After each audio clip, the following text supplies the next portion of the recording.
Okay, so this is going to be my video for my final exam and demonstrating um, the features. So first I will demonstrate how you can download my code. So first you'll need to find your way to my repository, and you can just clone with HTTPS right here and copy the URL. So I will clone my file into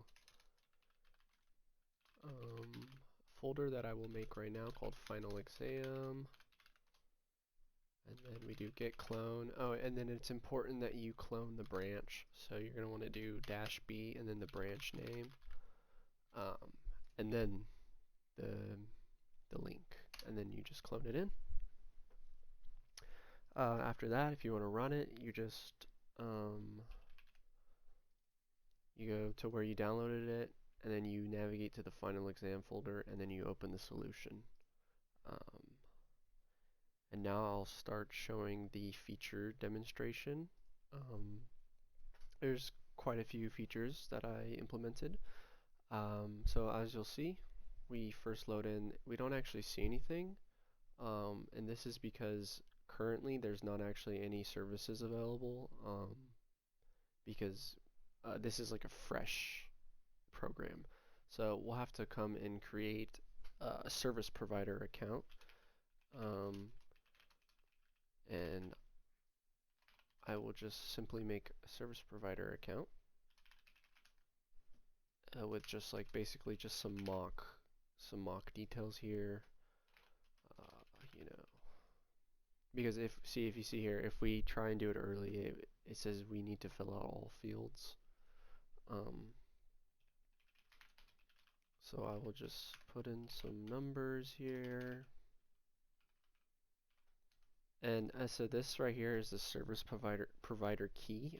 This is important for service provider accounts. Like, if you don't enter this, your account will not be a service provider. And the key is just service key. If you do anything else, it's gonna tell you invalid key. So you have to do service key. And there we go. We've created the account, and we'll log in now.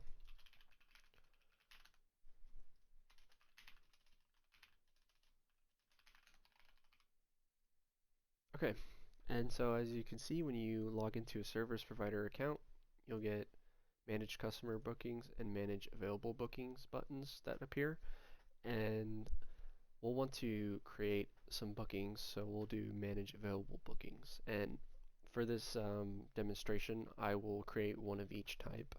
So first we'll do a hotel, and we'll just say, we'll call it the Hampton Inn.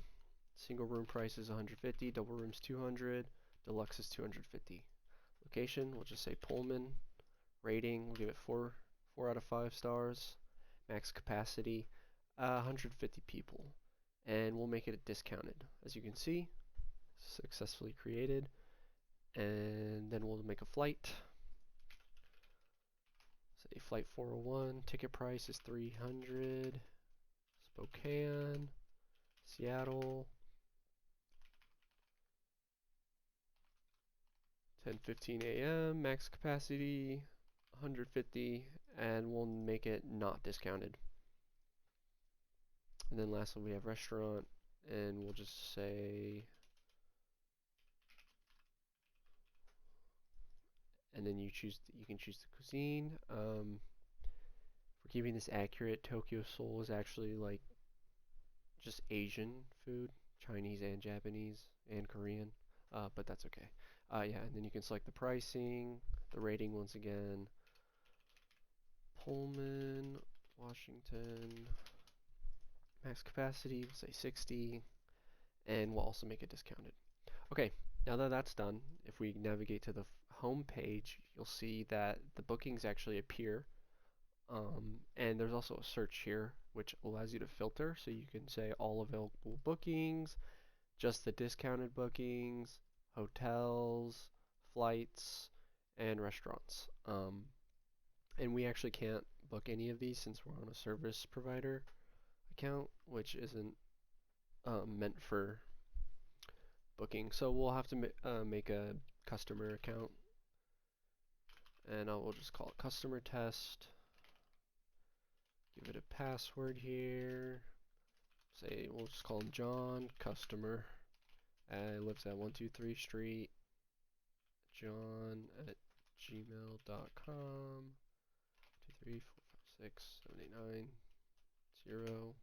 234567890. Okay, so go to customer test, log in here, or actually I'll show you that if you do the wrong password, it says wrong username or password. So that works as intended. Oh yeah, and so when you do this, also you can get access to view booking history, which doesn't show anything because we haven't booked anything. And so now we'll book all three of these. So we'll book this hotel. Okay, we have to specify the number of guests. Let's just say 1, and we're getting a single room. And the booking date 4/25/25. Booking request successfully sent. Also, if you try it again, it just tells you you've already booked it, so you can't just like keep booking the same thing. And then we will, and you can see that the history has been updated. And the status automatically becomes pending because how this system works is you request a booking, and then a service provider has to confirm or cancel that booking. So now we'll book a flight. And as you'll see for the flight, a lot of the details already get saved in here since we just rip it straight from the customer data. And then just do date of birth here and passport number, seat preference. Get to choose a window, aisle, or middle. We'll do window. Okay. And also, as you can see, it's already been booked. Can't do it more than once. Okay, restaurant, number of guests 1, restrictions. Yeah, so here you can specify a restriction, and I haven't actually like done anything with the restrictions. It's just kind of a box that you can type in and put in like a restriction. If the program were to be extended, this could be like actual meaningful data that could like notify the restaurants themselves, or like maybe there could be a list in a restaurant of restrictions that they do support, and if that restriction is not in the list, then they can't book it, things like that. But now we just keep it simple. It's just a text box. Okay, request successfully sent.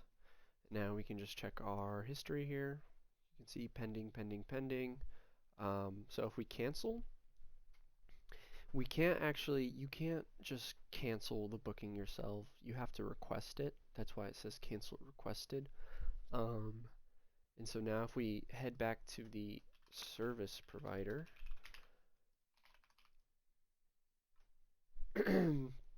can then manage customer bookings, and as you can see, it shows the customer test and his name and the pending bookings. So there's 2 pending bookings here, which is these 2, and then we have the cancel request. And if everything looks good, the service provider can just go ahead and cancel. For the pending ones, they look at it, everything looks good, confirm. And then this last one, yeah, just confirm as well. And then another thing to note, when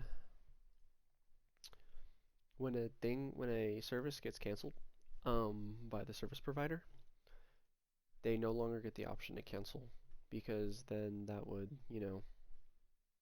can't really request a cancel on a canceled service.